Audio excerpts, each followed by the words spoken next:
धन्यवाद राकेश जी।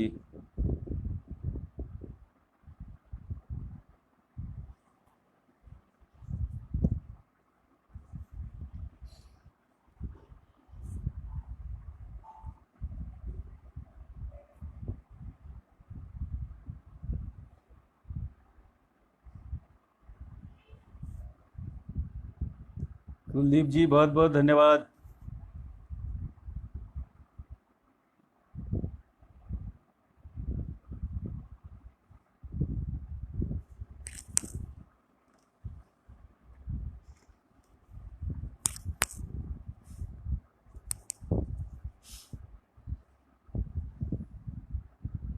श्रीवास्तव जी बहुत बहुत धन्यवाद। कमलेश जी नमस्कार। सीमा जी नमस्कार। आवाज़ आ रही है मेरी?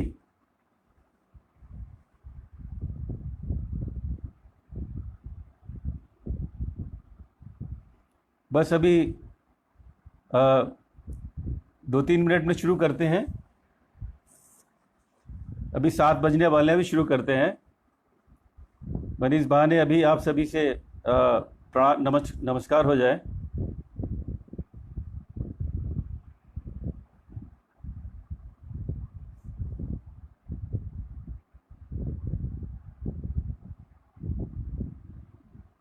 गोविंद जी नमस्कार।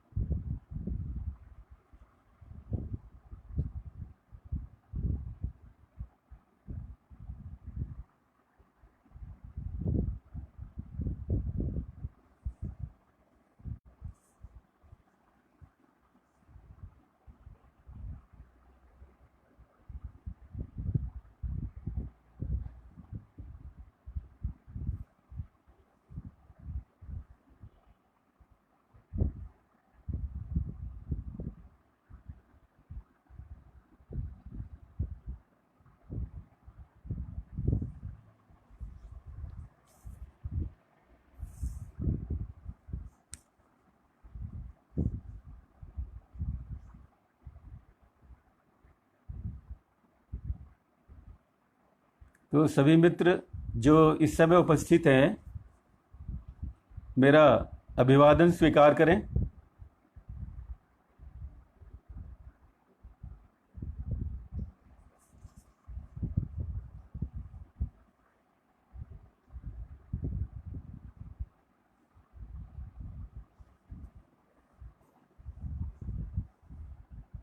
ओम प्रकाश जी नमस्कार।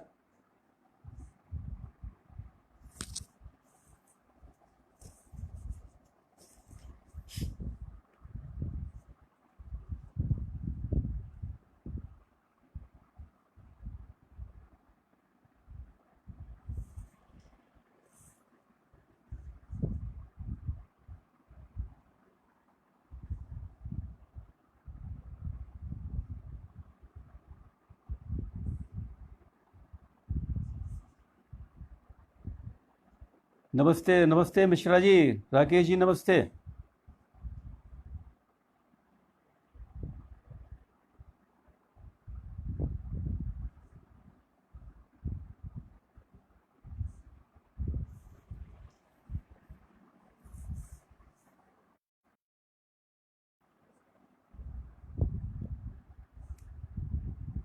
आराधना जी नमस्ते।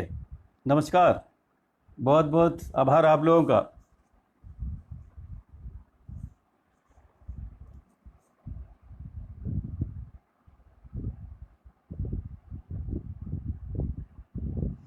बस अब शुरू करते हैं। अब 7 बज रहे हैं और शुरू करते हैं। मैं मैं अशोक रावत अपने सभी उपस्थित मित्रों का अभिवादन करता हूं, प्रणाम करता हूं और आज के दुष्यंत जयंती के अवसर पर आयोजित इस वार्ता में, अपने वक्तव्य में, इससे पूर्व कि हम आगे बढ़ें, मैं चाहूँगा कि अपने सभी मित्रों के साथ अपने पूर्व राष्ट्रपति दिवंगत प्रणब मुखर्जी जी को पहले अपनी विनम्र श्रद्धांजलि दें और उसके बाद हम कार्यक्रम का आरंभ करें। तो सबसे पहले मैं दिवंगत राष्ट्रपति प्रणब मुखर्जी जी को अपनी ओर से और अपने सभी फेसबुक के मित्रों की ओर से विनम्र श्रद्धांजलि अर्पित करता हूं। जैसा कि आप सभी को पता ही है कि 1 सितंबर को हम सभी लोग रचनाकार दुष्यंत जी का जन्मदिन मनाते हैं और उस अवसर पर ही आज के इस कार्यक्रम को रखा गया है, दुष्यंत जी पर कुछ बात करने के लिए और दुष्यंत जी के बहाने अपने समकालीन लेखन पर, साहित्यकारों पर, और विशेष रूप से चूँकि दुष्यंत भले ही पूर्ण साहित्यकार थे, उन्होंने उपन्यास भी लिखे और छंदमुक्त कविता भी लिखी, उन्होंने गीत भी लिखे, नाटक भी लिखा, उन्होंने नाटक की एक पुस्तक भी प्रकाशित है उनकी।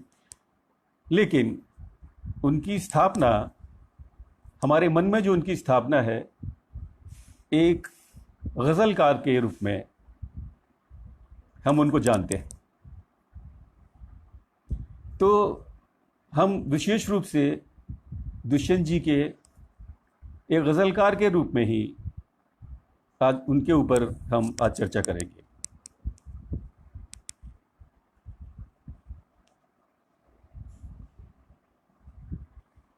ये हमारा दुर्भाग्य है कि दुष्यंत जी बहुत अल्प आयु में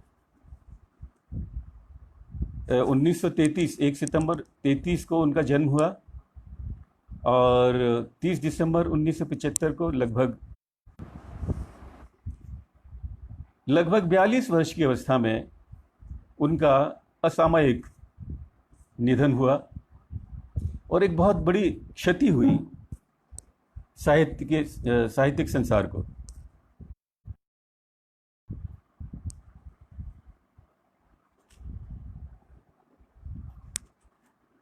तो आइए सीधे सीधे अब हम बातें करते हैं दुष्यंत जी के। सबसे पहले, चूंकि गज़ल से बात शुरू होती है, तो दुष्यंत जी की गज़लों के माध्यम से गज़ल के स्वरूप को समझने की कोशिश करते हैं। दुष्यंत जी ने अपने एक जो सारिका के मई 1976 के अंक में जो कमलेश्वर जी ने दुष्यंत स्मृति विशेषांक प्रकाशित किया था, उसमें प्रकाशित हुआ है वो। और अब वो अंक सारिका का किताबघर प्रकाशन ने प्रकाशित किया है, कमलेश्वर जी के संपादन में, तो वहाँ भी उपलब्ध है। तो दुष्यंत जी ने गज़लों के बारे में, और ख़ास तौर से चूँकि मूल रूप से गज़ल जितने शक्तिशाली ढंग से दुष्यंत जी के माध्यम से गज़लों का उदय हुआ, क्या उनकी समझ थी, क्या उनको परेशानियां थी, कैसे उन्होंने उनका रुझान गज़ल की तरफ हुआ, और कैसे उन्होंने उन कठिनाइयों पर विजय प्राप्त की जो कि किसी भी एक आम गज़लकार को हिंदी में, विशेष रूप से वो जो कि उर्दू भाषा नहीं जानता है, कैसे उन पर विजय प्राप्त की, और हिंदी भाषा में उन्होंने किस प्रकार से कालजयी रचनाओं का सृजन किया। तो उस विषय में पहले हम दुष्यंत जी के जो वक्तव्य है, एक छोटा सा वक्तव्य उन्होंने, जो साय में धूप उनका संग्रह है, ये अभी उनकी लेटेस्ट संस्करण है, उनका लेटेस्ट ये वाला है। तो उसमें उन्होंने एक संक्षिप्त सी भूमिका दी है। आप सब लोगों ने पढ़ा होगा। दुष्यंत अब हमारे लिए, किसी के लिए भी नए नहीं रह गए हैं। इसलिए मैं समझता हूँ जितना मुझे मालूम है आपको भी हो सकता है थोड़ा बहुत कम मालूम हो सकता है मुझसे ज़्यादा मालूम हो, लेकिन कोई हमारे समकालीन रचनाकारों में कोई उनसे अपरिचित हो, ये मैं नहीं समझता हूँ। तो आप सुनिए पहले। आइए, इससे पहले मैं जो औपचारिकता है, और मैं औपचारिकता भी नहीं है बल्कि मैं हृदय से मैं इस बात का चाहता हूं कि आज के जो कार्यक्रम की भूमिका तैयार की, वो मेरे मित्र, बहुत हमारे अजीज और बहुत पुराने मित्र हैं, लगभग 25 वर्ष से ज़्यादा हो गए, कमलेश भट्ट कमल जी, और हमारे अच्छे गज़लकार भाई संजीव गौतम। उन दोनों ने इस विषय में उनसे परामर्श से, चर्चा से ये तय हुआ कि पहले जैसे हम लोग मनाते रहे हैं, दुष्यंत जयंती पर एक कार्यक्रम हम लोग लगभग 16 वर्ष आगरा में किया गया, जिसमें मैं, कमलेश जी और चंद्रभाल जी भी संयोग से, उनकी पोस्टिंग यहाँ पर थी, वो भी सम्मिलित थे। 16 वर्ष निरंतर उस कार्यक्रम को हम लोग करते रहे, और उसके माध्यम से आगरा से बहुत से नए रचनाकार जुड़े, आए गए हो। कमलेश्वर जी तो निरंतर इसमें आते ही रहे, और शायद आप लोगों को पता हो इस विषय में कि दुष्यंत जी के जो छोटे पुत्र हैं वो आगरा में ही सेटल्ड हैं। यहाँ पर उन्होंने वो आर्मी से कर्नल के पद से रिटायर हैं, और एक बड़ा इंटरमीडिएट कॉलेज उन्होंने बहुत अच्छा सलीके से बनाया है, बहुत बड़ा है, बहुत अच्छा चल भी रहा है। वो उसको देखते हैं आजकल। आगरा से स्थायी रूप से उनका संबंध है। तो ये हमारा सौभाग्य है कि दुष्यंत जी का जो परिवार है वो हमारे लिए नया नहीं है, और इसकी नींव तो तभी पड़ गई थी जब हमने पहला कार्यक्रम शायद 1995 में शायद किया था हम लोगों ने, अगर मुझे ठीक से याद है तो उसके विषय में मैं एक बड़ी रोचक बात आपके साथ शेयर करना चाहता हूँ कि विशेष रूप से कमलेश जी बहुत उत्साही हैं इस विषय में, किसी अच्छे काम को करने में, और उसे कैसे संपादित किया जाए, पूरा किया जाए, पूरा सहयोग करते हैं तन मन धन से, पूरी अच्छे तरीके से, और अंजाम तक ले जाने में उनकी बड़ी महत्वपूर्ण भूमिका होती है। तो वो हो गया, यहाँ यूथ हॉस्टल में कार्यक्रम हम लोगों ने किया, पूरा भरा हुआ था। तो जब कार्यक्रम का समापन हो गया तो एक लड़का और एक लड़की, तो बड़े सुंदर से बच्चे, वो हमारे पास आए, क्योंकि मैं ही उसका संचालन कर रहा था। तो हमारे पास में कमलेश जी भी खड़े थे, रामन ये त्रिपाठी जी भी थे। तो उन्हें बताया कि मैं दुष्यंत का बेटा अपूर्व हूँ,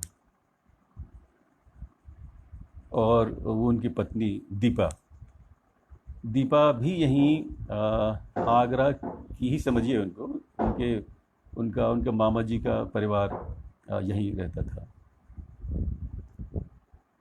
तो हम लोगों को बड़ी अकल्पनीय प्रसन्नता हुई सभी को। हम हैरत में थे, अभी विश्वास नहीं कर पा रहे थे कि दुष्यंत जी के पुत्र और पुत्रवधू हम लोगों के बीच में हैं। कोई निमंत्रण उनके पास नहीं था। अखबार में एक छोटा सा समाचार था, उसको पढ़ के वो पहुँचे। बहुत खुशी हुई हम लोग। और फिर उसके बाद तो ये एक पूरा इतिहास है किस प्रकार हम लोग जुड़े रहे, आना जाना रहा, और इस विषय में हम आगे चर्चा करेंगे। एक और उस कार्यक्रम में अच्छी बात हुई थी कि हमारे आगरा के अरुण डंग साहब, जिनका एक यहाँ अच्छा व्यवसाय है, ग्रांड होटल, एक बड़ा होटल है उनका, वो उसके मालिक हैं। ये तो एक व्यावसायिक बात होगी, उनके एक आजीविका की बात होगी, लेकिन वो बहुत अच्छे लेखक भी हैं, और लेखक के साथ बहुत अच्छे इंसान भी हैं। वो साहित्यिक, आगरा की जो साहित्यिक गतिविधियां हैं उनमें हिस्सा लेते हैं, समर्थन करते हैं, हौसला बढ़ाते हैं लोगों को। तो वो भी पीछे आके चुपचाप बैठे हुए थे।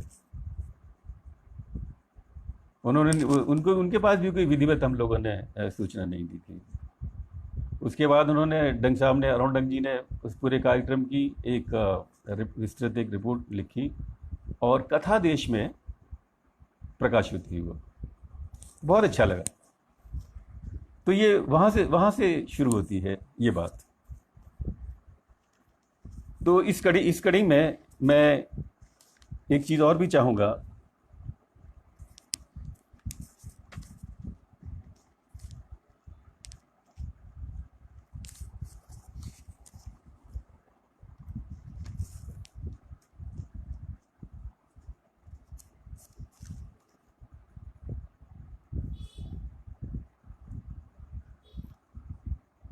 मैं भाई कमलेश जी और संजीव जी के आभार के साथ मैं दुष्यंत जी के पूरे परिवार, उनकी पत्नी श्रीमती राजेश्वरी जी, उनके बड़े बेटे आलोक त्यागी, उनकी पत्नी माना जो कमलेश्वर जी की पुत्री हैं, और अपूर्व त्यागी और उनकी पत्नी दीपा, मैं इन सभी का भी हृदय से बहुत बहुत आभार व्यक्त करना चाहता हूँ, क्योंकि उन लोगों का व्यवहार हम लोगों के प्रति वो इतना उदार, इतना मानवीय, इतना अच्छा, मन तक पहुँचने वाला। जब उनसे परिचय हो गया तो दूसरे वर्ष मैंने कहा उन राजेश्वरी जी से आने के लिए। उन लोग उसे भोपाल में रहती थी, वहीं उनका मकान है, घर है उनका। तो उन लोगों ने किसी भी प्रकार से, हमने कहा कि भाई हमको क्या करना होगा, तो समझ गए हम क्या कहना चाहते हैं। तो बोले नहीं, हम लोग आएंगे, अपने आप आएंगे, इसमें पूरा समय बैठेंगे। और ऐसे ही जो अपूर्व हैं वो बहुत एक्सट्रोवर्ट हैं। जितने आलोक इंट्रोवर्ट हैं उतने ही अपूर्व भी। तो वो अपनी उपस्थिति से बहुत ये हमेशा संदेश देते हैं कि वो हमारे कितने आत्मीय हैं, ये एहसास कराते हैं। ये उनके व्यक्तित्व का बहुत अच्छा, बहुत ऐसा गुण है जिसकी मैं बार बार प्रशंसा करना चाहूँगा।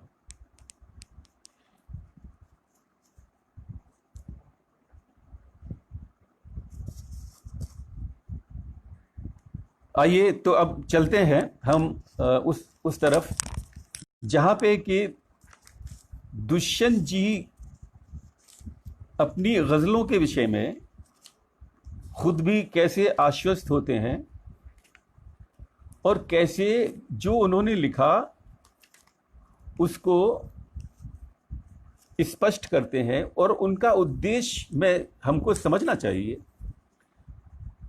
उस समय उनको नहीं मालूम था, जब उन्होंने ये तो उनको पता था जिस समय ये गज़लें लिखी गई हैं। अधिकांश गज़लें हालांकि गज़लों से उनका रिश्ता जो उन्होंने लिखा है उस आलेख में 25 वर्ष से था। 25 वर्ष यानी ये समझिए आप कि 42 वर्ष की अवस्था में उनका निधन हो गया, तो लगभग जब उनकी अवस्था 17 वर्ष की रही होगी, तब से उनकी रुचि गज़लों में थी। अब देखिए वो क्या कहते हैं। बाकी बातें तो मैं कहूँ उससे बेहतर है कि उन्होंने क्या कहा, मैं उसको आपके सामने उनका लिखा हुआ ही मैं पढ़ता हूँ। बहुत छोटे छोटे अंश में पढ़ूंगा, पूरा आलेख तो बड़ा है। तो दुष्यंत जी लिखते हैं कि सिर्फ पोशाक या शैली बदलने के लिए मैंने गज़ल नहीं कही, मैंने तकलीफ को, उस शदीद तकलीफ को जिससे सीना फटने लगता है, ज़्यादा से ज़्यादा सच्चाई और समग्रता के साथ ज़्यादा से ज़्यादा लोगों तक पहुंचाने के लिए गज़ल कही है। तो ये स्पष्ट होता है कि ये कोई सिर्फ फॉर्म बदलने के लिए, कुछ नया करने के लिए, उसके पीछे जैसे कि प्राय देखा जाता है, बड़े लोग कैजुअली लेते हैं, ऐसा नहीं है।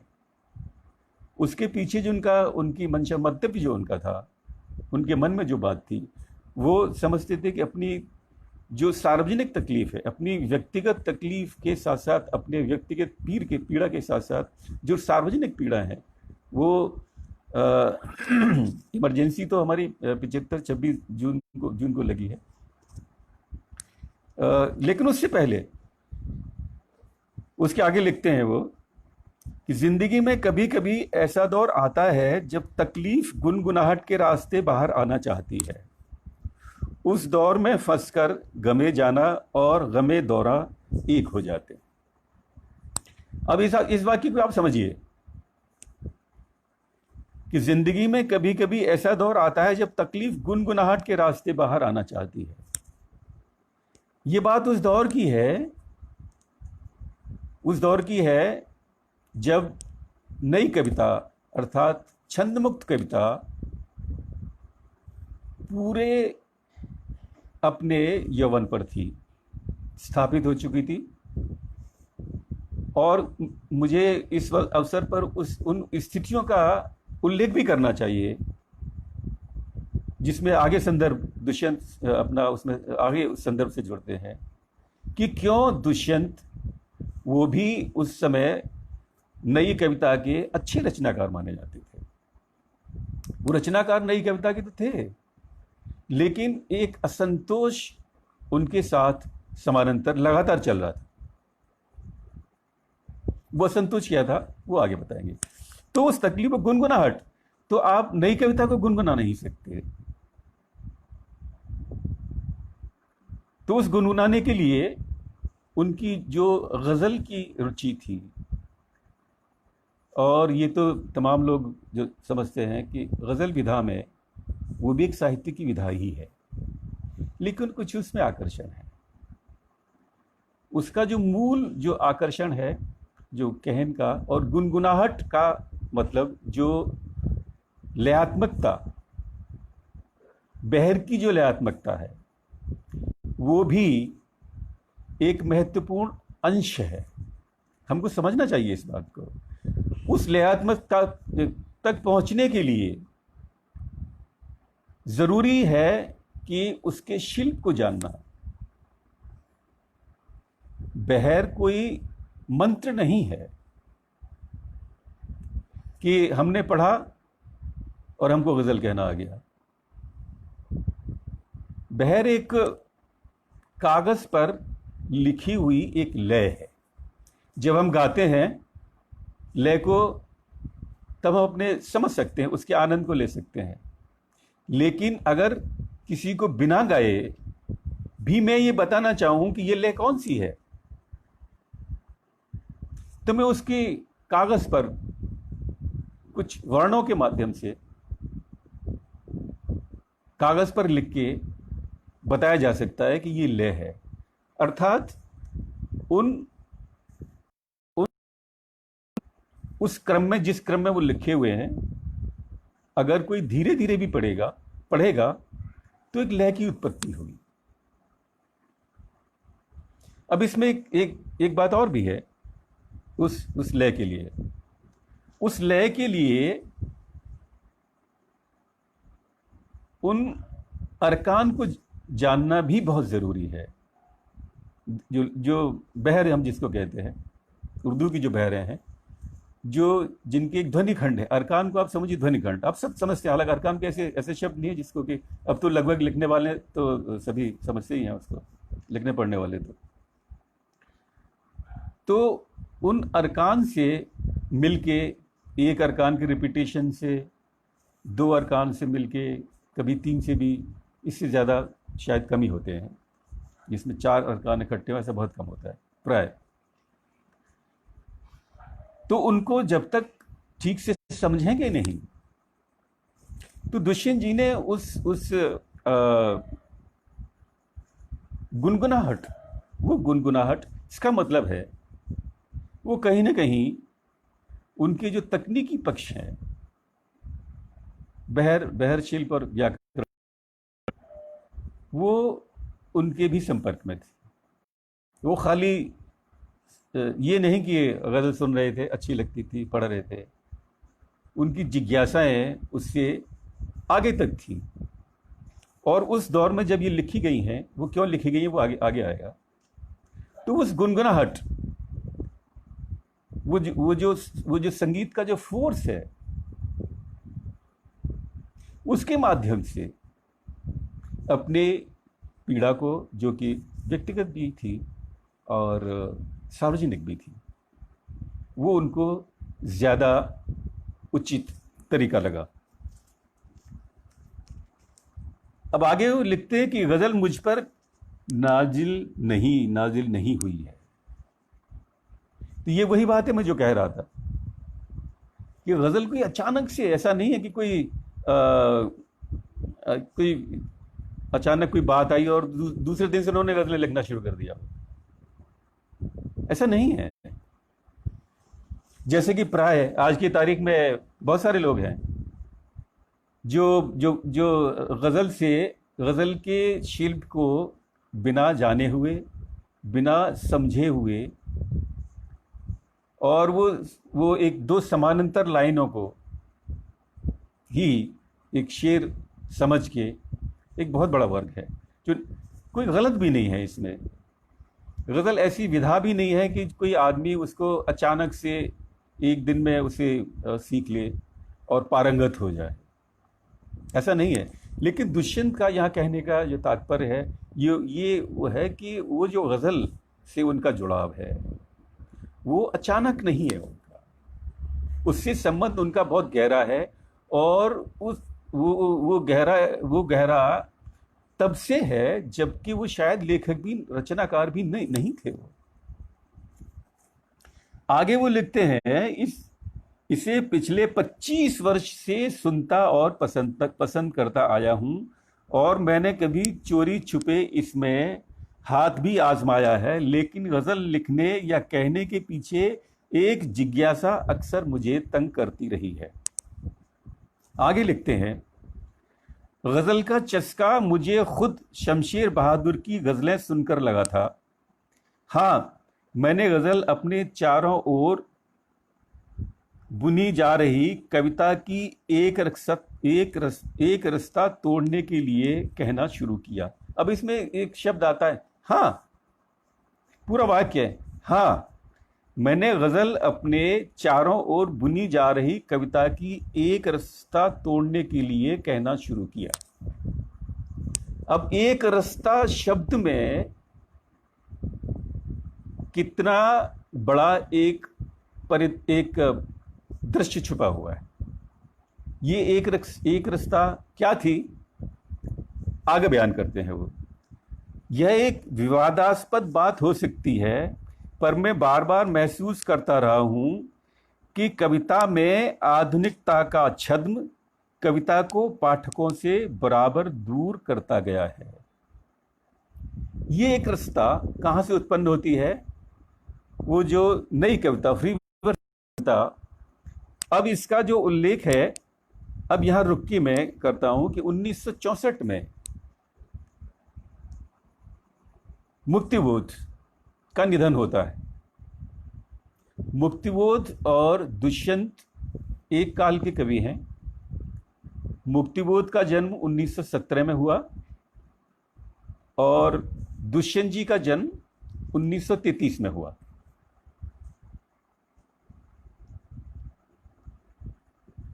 तो और मुक्तिबोध का निधन 64 में हुआ, यानी मुक्तिबोध का निधन भी बहुत जल्दी हो गया, 47 वर्ष की अवस्था में हो गया।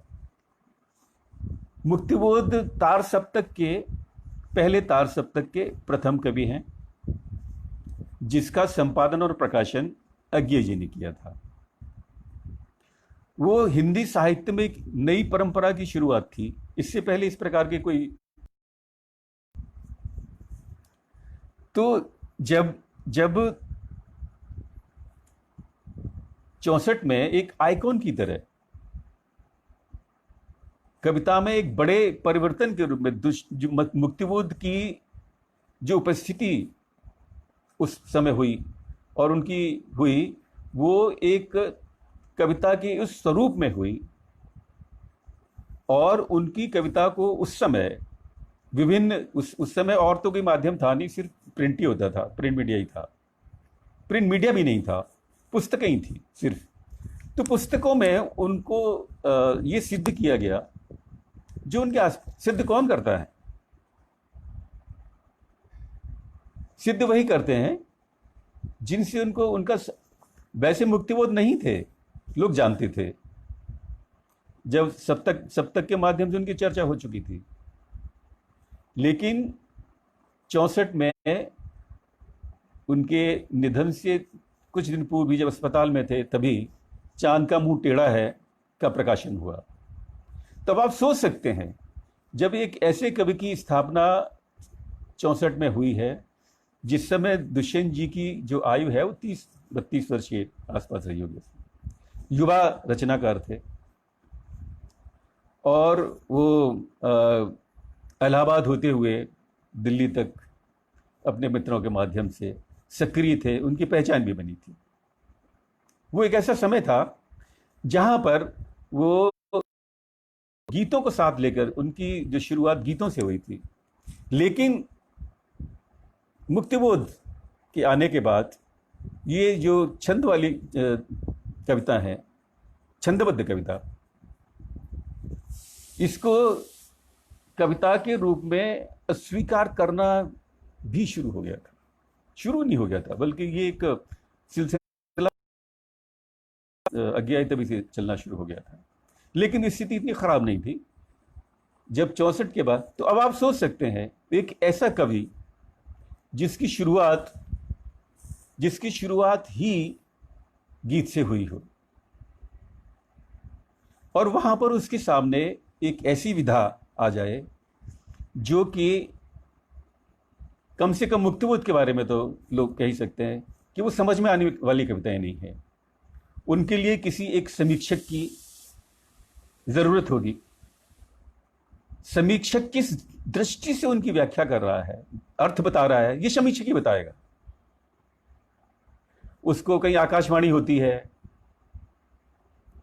कैसे पता चलता है कि ये मुक्तिबोध ये कहना चाहते थे? लेकिन वो किन्हीं अर्थों की स्थापना करते हैं जो मैं और आप नहीं जान सकते, कोई भी नहीं जान सकता। पढ़ के जानना लगभग असंभव जैसा है। ये कविता की, कम से कम मेरी दृष्टि में, हो सकता है बहुत सारे लोग,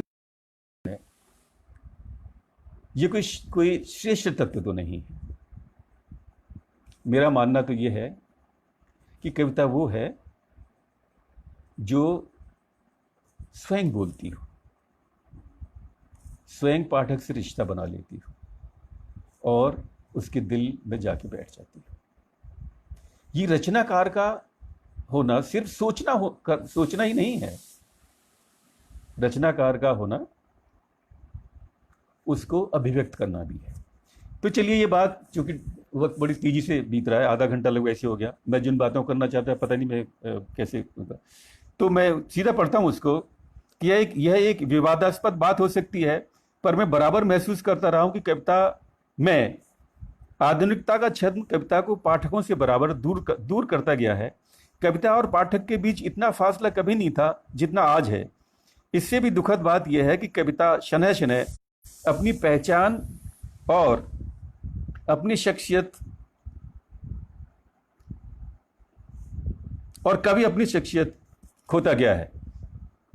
ऐसा लगता है गोया 2 दर्जन कवि एक ही शैली और एक ही शब्दावली में एक ही कविता लिख रहे हैं। इस कविता के बारे में कहा जाता है कि यह सामाजिक और राजनीतिक क्रांति की भूमिका तैयार कर रही है। मेरी समझ में यह वक्तव्य भ्रामक है और यह दलील खोटी है। जो कविता लोगों तक पहुंचती नहीं, उनके गले नहीं उतरती, वह किसी भी क्रांति की संवाहिका कैसे हो सकती है? ये वही बात है जो मैं भी कह रहा था।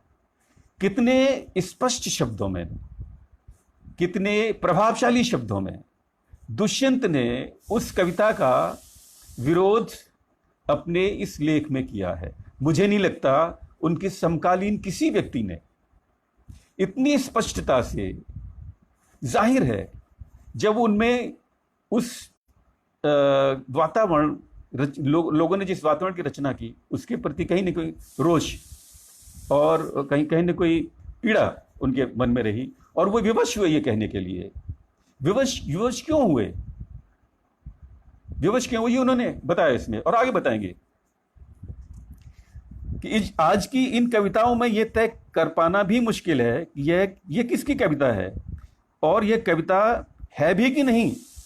इसलिए मैंने कहा कि कविता की एक रसता या फिर आधुनिक, युवा, वाम और नई आदि विशेषणों से मंडित आज की कविता के बागजाल और सपाट बयानी से उकताकर मैंने उर्दू के पुराने और आजमूता माध्यम की शरण ली है, जो कि मैं जानता था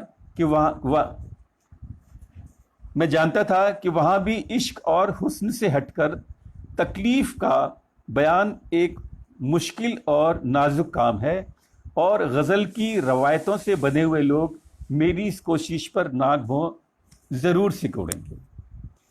एक तरफ उनकी अरुचि, असंतोष नई कविता के प्रति था, दूसरी तरफ उनको ये आशंका भी थी कि उस समय जो ये बात मैं आपको, जो मैंने इसमें लिखा है कि आज किस संदर्भ पे बात होगी, उर्दू गज़ल के, दुष्यंत का उर्दू गज़ल पर प्रभाव, इससे आप जोड़ कर देखिएगा इसको कि गज़ल मूल रूप से उस समय तो जो व्यापक रूप से प्रचार प्रसार तो नहीं था, लेकिन गज़ल को जानते तो उर्दू के माध्यम से ही थे। जब देवनागरी लिपि में छप के जब गज़लें आएंगी तो जाहिर है उस प्रकार से उस समय कोई विभाजन तो था नहीं कि ये कोई अलग से कोई गज़ल है। कोई हिंदी वाला गज़ल लिख रहा है तो ये माना जाएगा कि गज़ल लिख रहा है, चलो देवनागरी में लिख रहा है ये। तो उस पर जहाँ भी उनके जो एक बना बनाया स्वरूप है और जो उपराय होते ही है, जो पारंपरिक रूप किसी भी विधा का या किसी भी अन्य चीज़ का स्थापित हो जाता है, लोगों के उससे लाभ जुड़ जाते हैं, वहाँ पर वो उससे बने रहना चाहते हैं। कोई भी जब उसको तोड़ के उससे बेहतर कुछ करने की कोशिश करता है तो जाहिर है उसकी आलोचना भी होती है, और अगर कोई कमज़ोर व्यक्ति है तो उसके लिए एक संकट की स्थिति भी उत्पन्न हो जाती है। तो दुष्यंत ने इन तमाम बातों के खतरों को, आशंकाओं का पहले उनको अनुमान था कि ऐसा हो सकता है, लेकिन उसके बाद भी वो जब गज़ल में आते हैं तो ये तो नहीं कहा जा सकता कि पूरी तैयारी के साथ, पूरी तैयारी का मतलब तो एक परफेक्ट, यद्यपि दुष्यंत की गज़लों में पूरा परफेक्शन है, बहर के स्तर पर अपवाद स्वरूप कुछ काफियों में 2-4 जगह, उनकी 52 गज़लों में 2-4 जगह ऐसी जगह है जहाँ पर उन्होंने काफ़ी ऐसे इस्तेमाल कर लिए हैं जो कि न करते तो बेहतर था। लेकिन आप ये भी सोचिए कि ये उस समय की बात है, उस समय की बात है कि जबकि हिंदी भाषा में गजल के लिए कोई, सारे लोग इससे पहले वाले, बच्चन जी भी वो कह चुके थे कि भाई ये बहुत लोगों ने हाथ मारा लेकिन कोई इसमें सक्सेस उन्होंने तो यहाँ तक कहा, मुझे लगता है कोई इसमें भी सक्सेस हो नहीं पाएगा, हिंदी वाला कोई इसमें सफल हो नहीं पाएगा। बच्चन जी ने यहाँ तक कहा था। जबकि बच्चन जी जितना समर्थ कवि उस पूरे काल में कोई नहीं हुआ, इतना लोकप्रिय और समर्थ कवि जो कि छंद के विषय में पारंगत था। इतने बढ़िया कवि दूसरा आपको नहीं मिलेगा। कविता को लोकप्रिय बनाने वाले बच्चन पहले कवि हिंदी के, जो मधुशाला को उन्होंने मंचों पर उन्होंने गायन गा के पढ़ा, बड़ा अद्भुत परफॉर्मेंस, बड़ी अद्भुत हुआ करती थी उनकी। तो ये जो तमाम स्थिति, आगे लिखते हैं कि और मेरा संदेह गलत नहीं निकला। पाकिस्तान और हिंदुस्तान के नई पीढ़ी के उर्दू अदीबों ने वहां इन गजलों को हाथों हाथ लिया। वहां कुछ पुराने शायरों ने कहा कि ये गजल के शेर नहीं, ये हो नहीं था, हुआ भी, लेकिन उनके प्रशंसक बहुत ज्यादा थे। अब आइए, ये तो उन्होंने मैंने भूमिका बताई कि गजल के विषय में वो नए नहीं थे। अब आप देखिए, मैं क्यों इन बातों को सारी कह रहा हूं। मैं इसलिए कह रहा हूं, आज के संदर्भ से हमारी तमाम एक बहुत बड़ा वर्ग है। देखिए, कोई भी लेखन कार्य है, ये सामूहिक कार्य नहीं होता। लोग मिलके कोई एक काम कर, एक ही कर रहे हो। हिंदी गजल नाम का कोई आदमी नहीं है। पेश इस तरीके से किया जाता है जैसे जो कुछ भी लिख रहा है हिंदी गजल में हिस्सा है और सबके बारे में बात हो रही है। नहीं, जब हम बात करते हैं तो रचनाकारों के, अगर गजल की बात होगी तो अशोक रावत के बारे में बात होगी, कमलेश जी के बारे में बात होगी, संजीव के बारे में बात होगी, अलग अलग लोगों के बारे में बात होगी। ये नहीं होगा कि हिंदी गजल, भाई हिंदी गजल का कैरेक्टर अलग अलग लोग बना रहे हैं, अपने अपने तरीके से बना रहे हैं। हमारे यहाँ कोई कानून नहीं है, कोई ऐसा तरीका नहीं है कि उसमें कुछ रूप, उसमें नियम निर्धारित किए जा सकते हो। कैसे कोई आदमी क्या करेगा, ये उस पर निर्भर करता है वो क्या करे। कुछ लोगों ने उसमें गजल में हिंदी गजल के नाम पर क्या क्या तमाशे किए। बड़ा दुख मुझे इसलिए नहीं होता क्योंकि ये प्रवृत्तियां जब भी कुछ ऐसा लोगों के सामने आता है, उनको लगता है कि बड़े सस्ते में, बड़े आसानी से वो सम्मान पाएंगे, पैसा पाएंगे, लोकप्रियता पाएंगे और अमर हो जाएंगे। उनको बहुत सारे लोगों को लगे गजल एक ऐसी उनके हाथ लग गई है कि वो कुछ भी करेंगे। कुछ लोगों ने उसमें आरंभ में बहुत सारे लोग थे जिन्होंने उसको भाषा को संस्कृतनिष्ठ, हिंदी गजल के नाम पर ये संस्कृतनिष्ठ शब्दावली कहां से जाने ढूंढ के लाते थे। न उसमें कोई कहन थी, न कोई बहर थी, न उसमें ठीक काफिये थे। और दुष्यंत जी जब अपनी गजलों के साथ आए तो मुझे नहीं लगता कि हिंदी में अगर 2-4-5 लोग भी होंगे जो उर्दू गजलों के व्याकरण, शिल्प और बहर को जानते होंगे तो शायद ही हो। मैं इस दावे से कह सकता हूं इस बात को। हालांकि अब तो बहुत सारे लोग हो गए, बहुत सारे लोग हैं जो कि गजल के शिल्प से पूरी तरह परिचित ना हो, कुछ उसके भाग से परिचित है, लेकिन कुछ लोग ऐसे भी हैं जो कि पूरी तरीके से गजल के शिल्प से परिचित है और वो उनके लिए अब उर्दू वालों के पास से ज्ञान लेना मुझे नहीं लगता कोई बहुत जरूरत है। और मेरा अपना अनुभव ये भी कहता है कि वहां पर उर्दू में जो लोग हैं वो बहुत रुचि भी नहीं लेते। वो किसी को गजल के व्याकरण के बारे में समझाने बताने बारे में बहुत कम लोग हैं। वो जो वहाँ की जो उस्तादों वाली व्यवस्था है उसमें आप उर्दू वालों से पूछिए, जो नए जो रचनाकार हैं, जिनके वो शागिर्द हैं। वह शागिर्द होना एक अलग तरीके से खिदमत करके और उसको कुछ इल्म को, कुछ हिस्से को हासिल करना होता है। और बहुत सारी उनकी एक अलग परंपरा है। ये सौभाग्य की बात है कि वो हिंदी में वो परंपरा नहीं। लेकिन साथ साथ चलिए वहां पर एक एक परंपरा तो है कि वहां पर एक व्यक्ति वहां से ट्रांसफर, तो आप जो जानता है उसको, उस ज्ञान को ट्रांसफर तो कर सकता है। अगर किताबों से ही सब कुछ सीखा जा सकता हो, गजल के बारे में अगर किताबों से ही सब कुछ सीखा जा सकता होता, तो फिर किसी विश्वविद्यालय की जरूरत नहीं थी, किसी शिक्षक की जरूरत नहीं, किसी के अपने आराम से किताब पढ़ दो। तो ये जरूरी तो है। तो ये जो तमाम लोगों ने गजल के नए नए नामकरण किए, हिंदी में, जब हिंदी गजल के नाम पर तमाम नामकरण किए। अब मैं आपको एक दिखाता हूं, देखिए ये हमारे पहचाने हुए कवि हैं। सोचिएगा आप कि किस किस स्तर पर बातें चल रही हैं।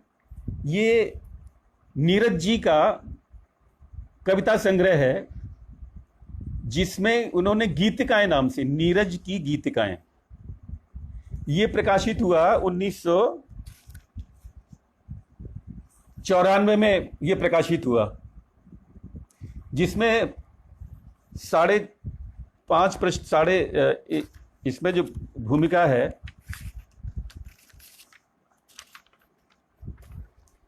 8.5 पृष्ठ की भूमिका है गीतिका, जो कि गजल और गीतिका के विषय में, और को टोटल मिला के, इसका मतलब जब आप गीतिका कह रहे हैं तो आप गजल के बारे में आश्वस्त नहीं है,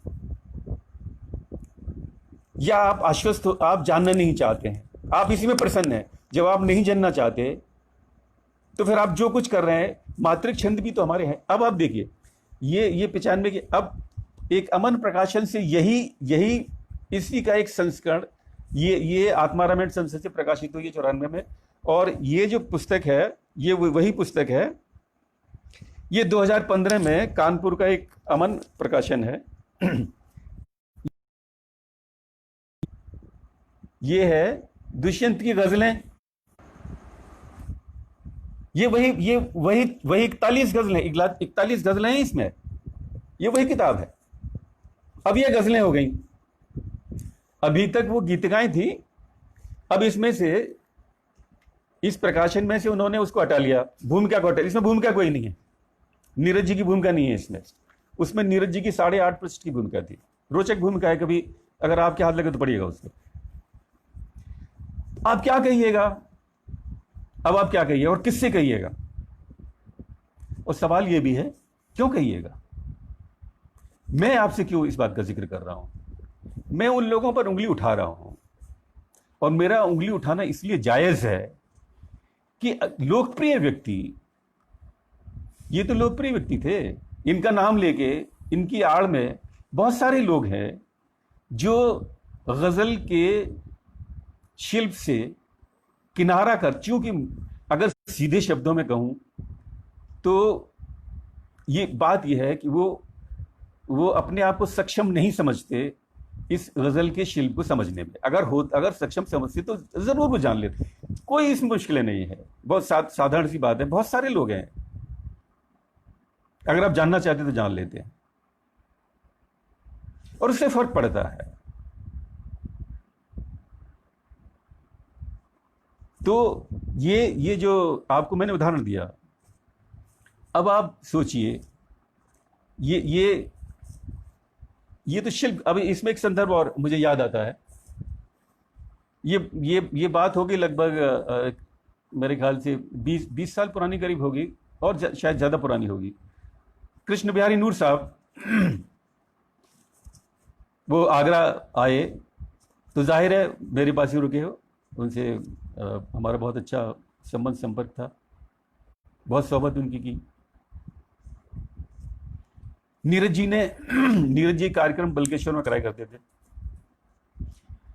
उसमें सम्मिलित होने के लिए आए, तो मेरे यहां रुके थे, तो मुझे भी साथ में जाना ही था। मैं भी गया। 2 बजे करीब रात में कार्यक्रम खत्म हो गया। नीरज जी मुझे और नूर साहब को वहीं अपने पास में मकान था, वहाँ ले गए। तो अपना वो लोग ड्रिंक व्रिंक लेते रहे, होता नहीं कभी ना, मैंने कभी इसमें रुचि ली। तो नीरज जी ने पूछा उनसे, नूर साहब से, भाई नूर साहब ये बताओ ये एक लड़का है ख्वाब नाम का, ख्वाब अकबराबादी नाम का। वो ये कहता है कि मेरी गज़लें तो सब खारिज हैं। नूर साहब ने सुना, एक पल के लिए उन्होंने मेरी तरफ देखा और इग्नोर कर दिया। नीरज जी ने काफ़ी देर उनकी तरफ देखा कि कोई जवाब दें उसका, कोई जवाब नहीं दिया उन्होंने। तो जब वहाँ से लौट रहे थे हम लोग रात में लौट रहे थे, तो मैंने रास्ते में पूछा, मैंने कहा भाई साहब, नीरज जी ने आपसे एक सवाल पूछा था अपनी गज़लों के विषय में, आपने कोई जवाब क्यों नहीं दिया? तो नूर साहब क्या कहते हैं कि भाई क्या जवाब देता उनके मुंह पर क्या जवाब देता? वो लड़का ठीक ही तो कहता है। तो मेरे कहने का आशय है कि जब जब लोकप्रिय व्यक्ति भी, पहचाने हुए व्यक्ति भी, जब के माध्यम से कोई ऐसी बात होती है तो ऐसे ऐसे ही फिर हमारे बहुत सारे नॉलेज में मैं ये भी सोचता हूँ कि मैं आखिर इन बातों का जिक्र क्यों कर रहा हूँ, और क्या मुझे करना चाहिए कि नहीं करना चाहिए, और क्यों करना चाहिए। ये जिस दौर में हम लोग जी रहे हैं उसमें प्राय जिंदा इस पर ज्यादा समय बर्बाद होता है। हम जो इस समय को एक सार्थक बातों में भी तो लगा सकते हैं। गजल के बारे में हम उन नकारात्मक तत्वों की बातें करते हैं, कभी मिल बैठ के हम किसी ऐसे व्यक्ति के बारे में बात करते हैं जिसकी गजलें बहुत अच्छी हो। क्या इस दौर में कुछ अच्छा लिखा नहीं जा रहा? सब बेकार ही है। क्या हिंदी वाला कोई कुछ जानता ही नहीं है? लेकिन वो तमाम ग्रुपों में विभाजित लोग, और दूसरी एक सबसे बड़ी बात है, ये कोई नई बात भी नहीं है, हर काल में होता रहा है कि यहाँ जो व्यक्तिगत स्थापना, कुछ भी जो सामने आता है उसको छोड़ के अपनी व्यक्तिगत स्थापना में के लिए किसी भी सीमा तक लोग चले जाते हैं। और उसके लिए सबसे पहली शर्त तो यही है कि जो कुछ ठीक ठाक लोग लिख रहे हैं उनको ध्वस्त किया जाए। कमलेश जी ने बड़ा एक रोचक सवाल मुझसे एक दिन किया था। कहता आप ये आपके शेरों का उल्लेख मैंने देखा है प्राय लोग आलेखों में नहीं करते, तो अब मैं इसका क्या जवाब देता? मैंने कहा भाई अब ये तो उनकी समस्या है। वो मेरे शेर अपने आलेखों में शामिल क्यों नहीं करते, और ऐसे लोगों के शामिल क्यों करते हैं जो कि जिन्होंने कुछ लिखा भी नहीं है और शेर भी नहीं है और वो गजल का एबीसीडी भी नहीं जानते।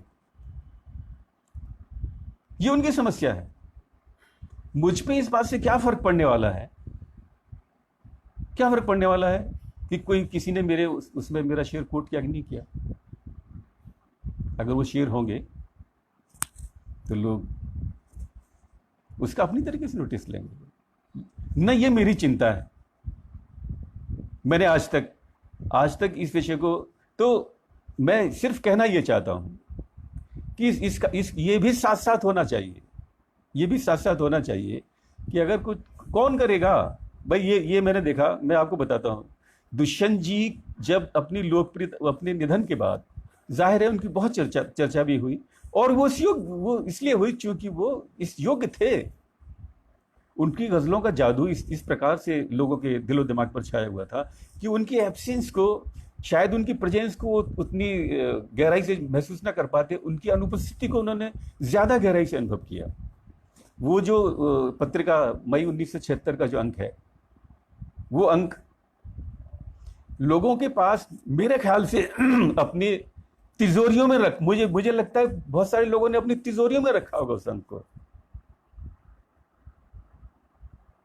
और कितनी बार पढ़ा होगा दुष्यंत जी के विषय में, वो पढ़ने वाले बता सकते होंगे जिनके पास होगा। और बहुत सारे उस समय तो लाखों की तादाद में छपा करती थी सारिका। तो वो जो भटका हिंदी गजल, अब मैं जो सिलसिले, अभी मैं इसमें और भी बातें जोड़ना चाहता था कि दुष्यंत ने जो तमाम लोग जो उर्दू के अल्फाज के बारे में बात, कोई कहता है कि साहब वो हिंदी गजल में नुक्ता नहीं लगाना चाहिए, जो उर्दू के अल्फाज में नुक्ता नहीं लगाना, क्यों नहीं लगाना चाहिए? दुष्यंत पहले, सबसे पहले आपको जो करना है उसका मॉडल तो आपको दुष्यंत जी ने दिया है ना। दुष्यंत से बड़ा कोई पहले अपने आप को सिद्ध करे। ये जो उछलकूद करने वाले लोग हैं, ये जो लोगों को भटका रहे हैं, ये जो लोग सोशल मीडिया पर अपना, अगर मैं, हालांकि वो उपयुक्त शब्द मुझे नहीं बोलना चाहिए, क्योंकि बोलने से मुझे नहीं लगता कि मैं कोई नई बात कहूंगा, लेकिन मैं अपनी जबानी खराब करूंगा। किस प्रकार से एक नई पीढ़ी को भ्रमित कर रहे हैं ये लोग। नई पीढ़ी तो जाहिर है, जो उसके सामने आएगा, कोई उसको मंच देखेगा, प्लेटफॉर्म देखेगा, व्यक्ति देखेगा, उसके पास जाएगा वो तो। अब आप सोचिए, आप लोगों में से जिन लोगों ने जो गजल के क्षेत्र में आए, जानना चाहे आपको कितनी कठिनाइयों का सामना करना पड़ा, और कैसे आप अगर आप ठीक लिख रहे हैं तो कैसे आप उस मोड़ तक पहुंचे। ये जो नई पीढ़ी है वो कैसे पहुंचेगी, कैसे पहुंचेगी बताइए, जब एक बहुत बड़ा हिस्सा उनको, और कैसे कैसे लोग हैं जो पत्रिकाओं में जगह। अब मैं, वही बात है, कोई नेगेटिव बातों का उल्लेख करने से मेरा उद्देश्य सफल नहीं होने वाला, नहीं होता है, लेकिन गुस्सा आता है। कितने लोग हैं, जैसे हमारे कमलेश जी हैं, आलोचना की बात आती है हिंदी गजल में। अब आलोचना के नाम पर तमाम लोग, ऐसे ऐसे लोगों की 2-2, 250 किताब की पुस्तकें उन्होंने उनके ऊपर लिख दी है गजल। जिसने एक किताब मुश्किल से लिखी है, नाम लेना ठीक नहीं है, न उस लिखने वाले का, न उस किताब का लेगा। आप सीधे सीधे आप अपने दूसरे माध्यमों से, लेखन के माध्यम से नहीं, आप अपने ऊपर किताब लिखवा के, समीक्षा की पुस्तक लिखा के, अखबारों में खबर छपा के, पुस्तकों की 25-25, 30-30 किताबें छपा के,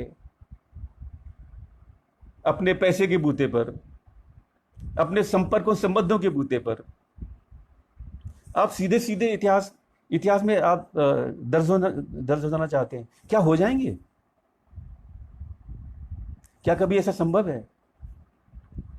ये बात, लोगों को हौसला कहां से मिलता है कि ऐसा संभव है?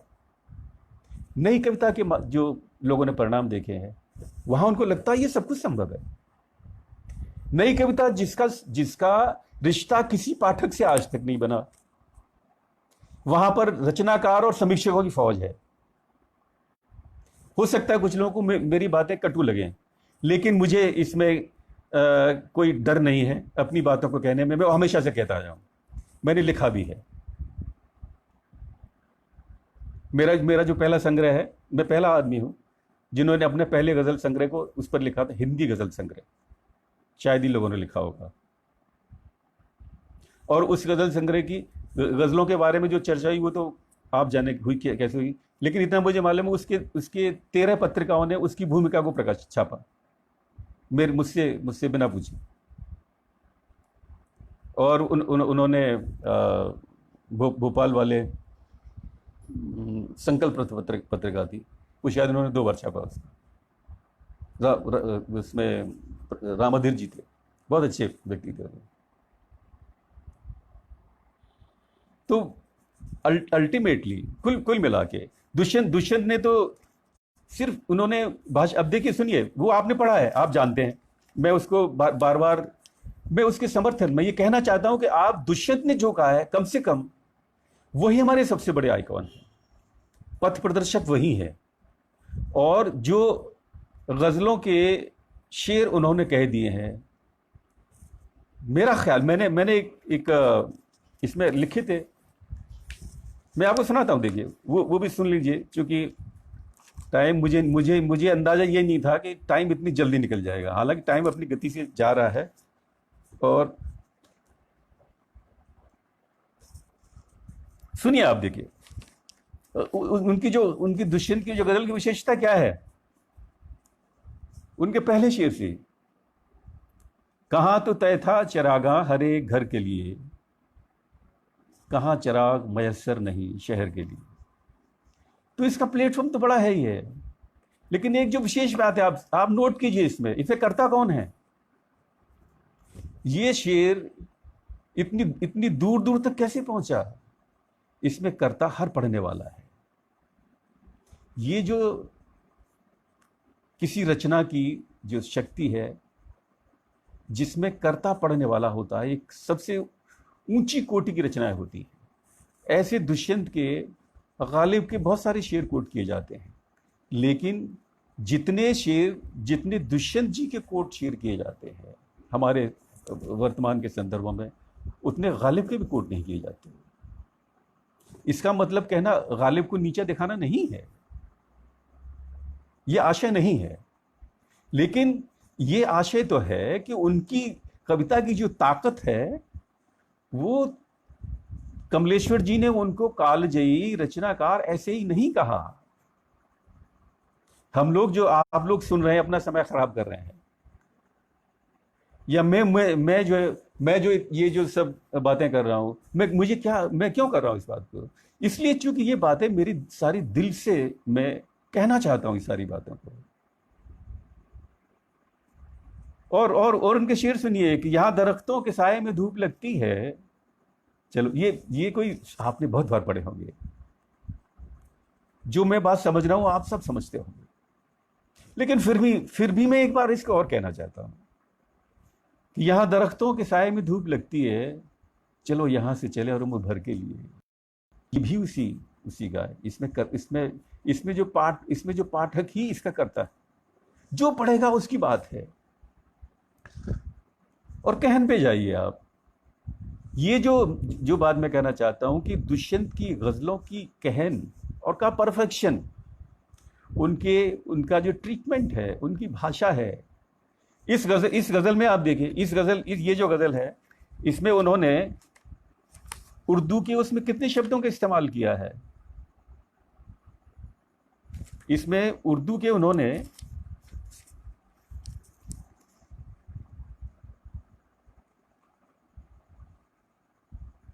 चिराग, चरागा, मैसर, दरख्त, मुनासिब, सफर, हसीन, नजर, नजारा, खुदा, ख्वाब, बेकरार, आवाज, निजाम, जुबान, एहतियात, जरूरी, बहर, बगीचे, गैर।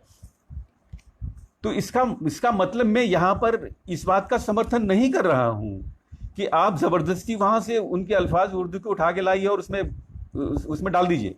नहीं, मैं इसका विरोध करता हूं। मैं सिर्फ ये कहना चाहता हूं, जो जिसकी भाषा है, उर्दू गजल जो खासतौर से, अब मैं उस मोड़ पर आया हूं इस बात को कहूं कि गजल तो गजल, अब एक और नया नारा बहुत दिन से चल रहा है। नया तो नहीं है, बहुत दिन से नारा चल रहा है, गजल तो गजल है। क्या मतलब है भाई?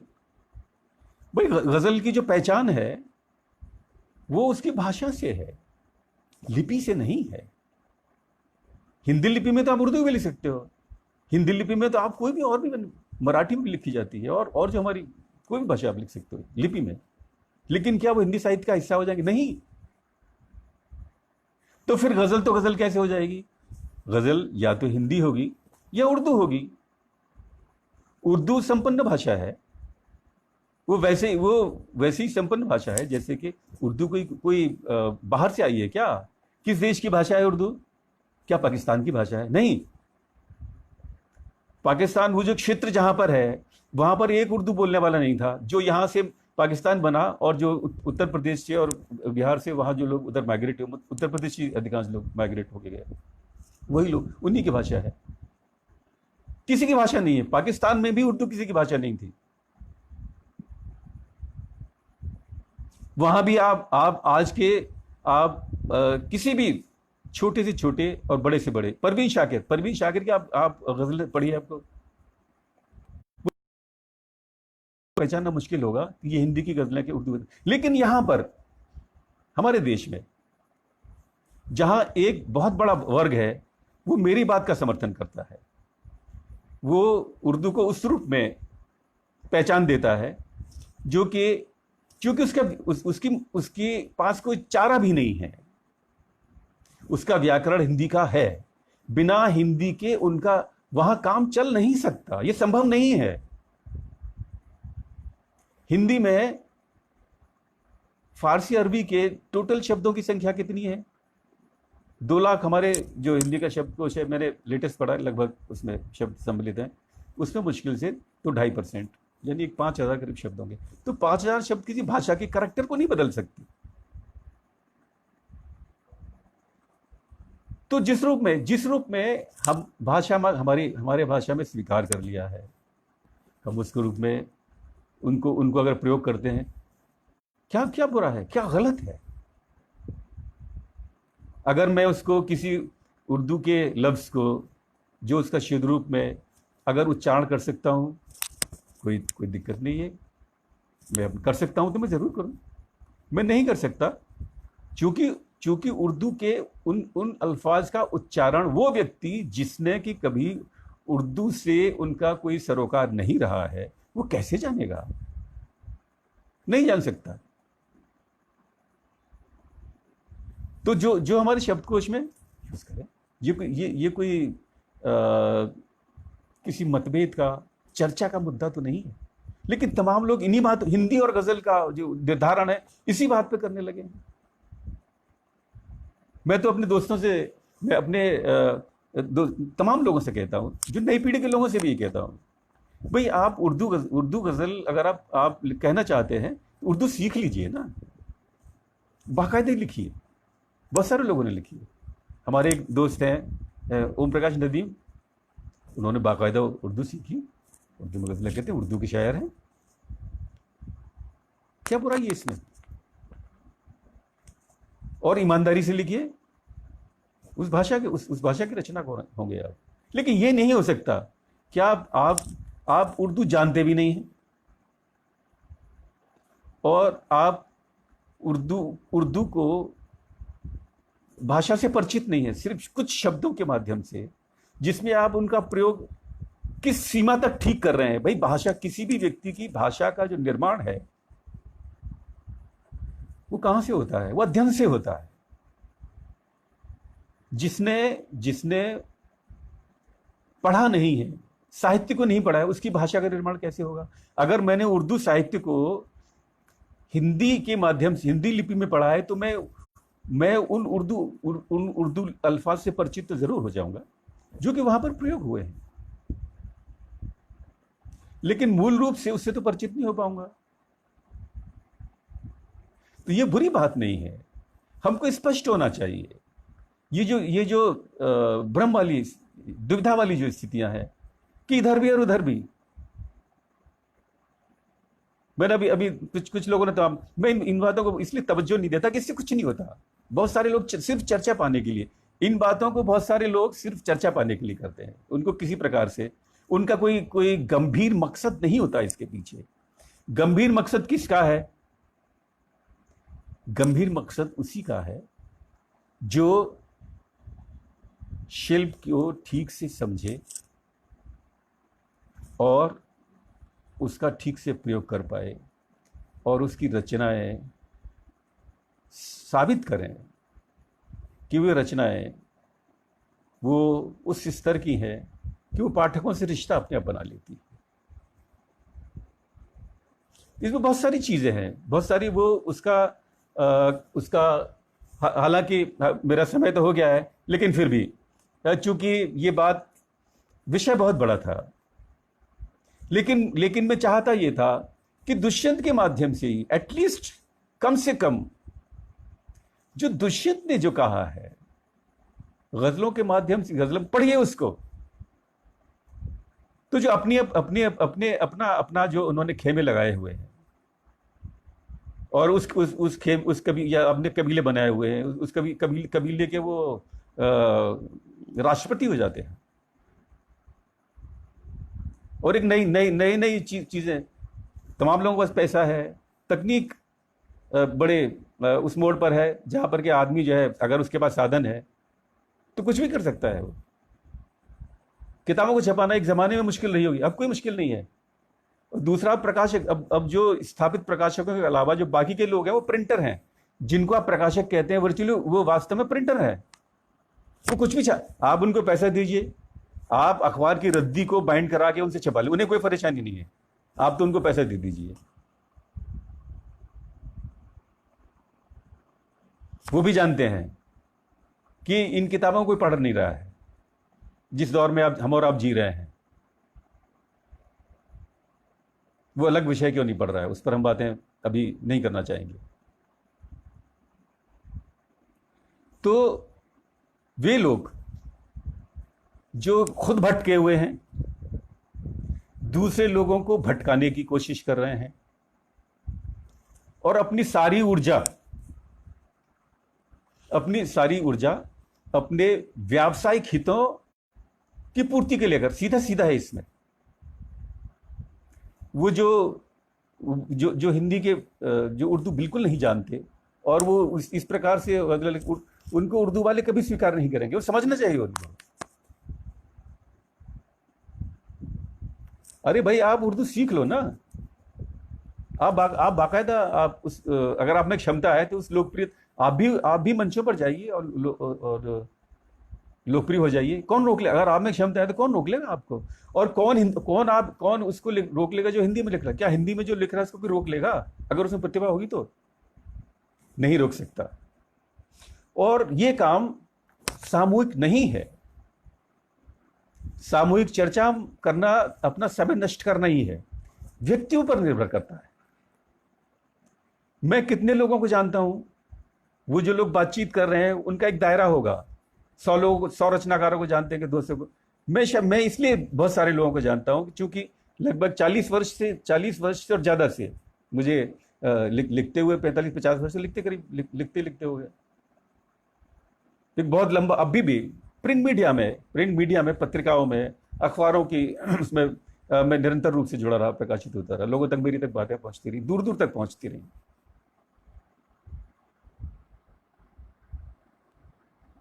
तो ये जो मेरी जो मुख्य जो पीड़ा थी आज की, ये उसी को व्यक्त करना था। यही आलोचना को लेकर भी है। आप जो जैसे मैंने कहा था कि लोग जो है किस प्रकार से वो ये एक किस तरीके से लोगों को उस आदमी को भी स्थापित करने की कोशिश कर रहे हैं जिस बहर का उसको फेलुन फाइलुन एक उसको पता नहीं है। ये जरूरी है। जो लोग कहते हैं कि ये जरूरी नहीं है, वो शायद वो अपने आप को भी वो अंधेरे में रखे हुए हैं।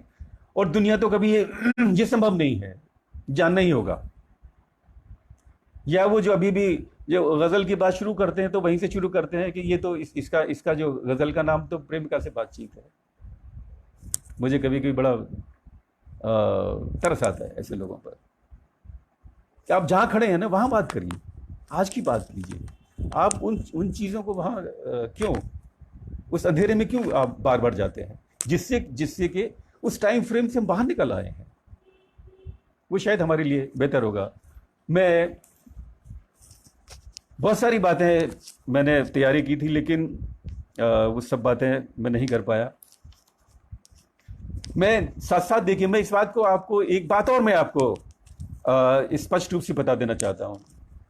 अपने मित्रों को, वो चाहे आपके उर्दू के शायर हैं,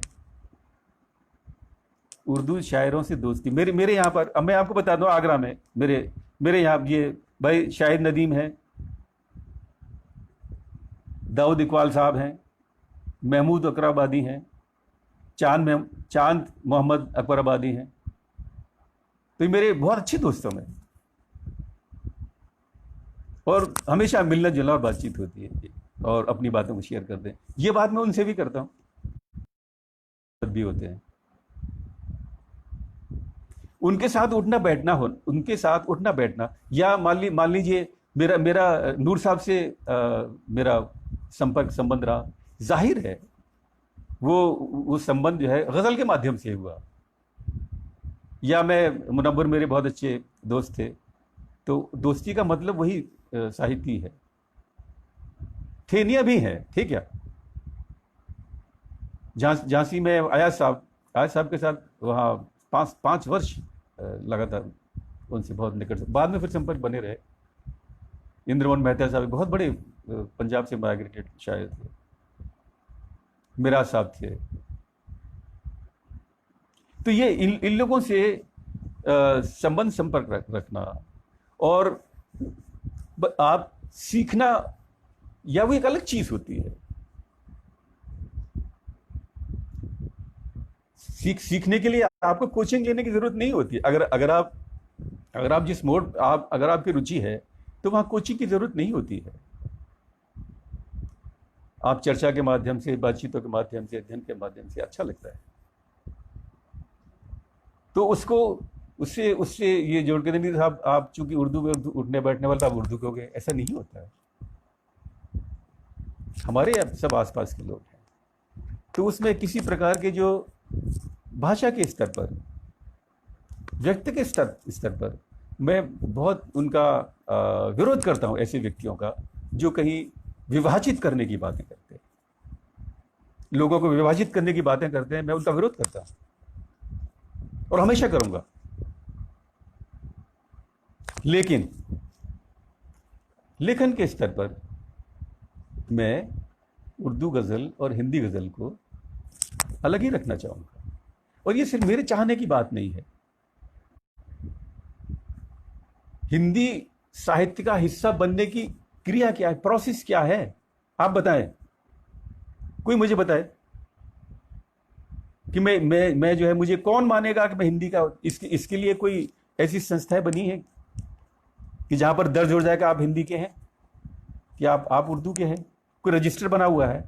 कोई रजिस्ट्रेशन होता है? ऐसा नहीं होता। लेकिन जब आप उस स्तर पे पहुंच जाएंगे कि आपकी रचनाओं को हम दूसरी पीढ़ी के लिए एक कोर्स के माध्यम से, पाठ्यक्रम के माध्यम से जब उसके लिए तय करेंगे, तब उस दिन ये तय जरूर होता है, हाँ ये इस भाषा की रचना है कि नहीं, ये तय होता है।